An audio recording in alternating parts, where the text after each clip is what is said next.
La Cristina i la Roxana són dues emprenedores que fa pocs dies es van instal·lar al Raval amb l'Espai Connecta't. Ara treballen per enllestir el programa d'activitats d'aquest centre d'art, música i dansa. Un espacio donde el ser venga a encontrar aquí un desarrollo personal, una sensación de bienestar y salud, donde se encuentra también el arte, la creatividad, la abundancia.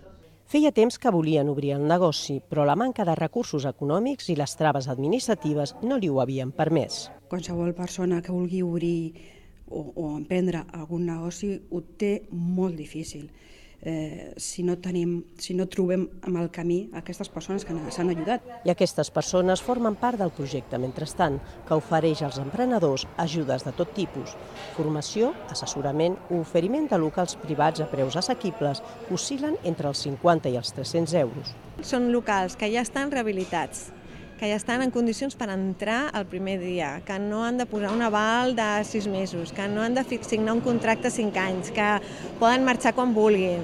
Tot i això, han de demostrar que és viable, que podran pagar un lloguer. El projecte també vol ajudar zones deprimides comercialment i per això té el suport del districte de Ciutat Vella. És un projecte que hi participem l'ICUP, la regidoria de comerç i el districte de Ciutat Vella. Hem fet un conveni amb una entitat amb 60.000 euros d'entrada. A més de Connecta't, obriran abans de finals d'any 4 negocis més. Una botiga d'impressió en 3D que també formarà joves, un espai per a un grup de teatre que treballa amb instituts i 2 més encara per concretar.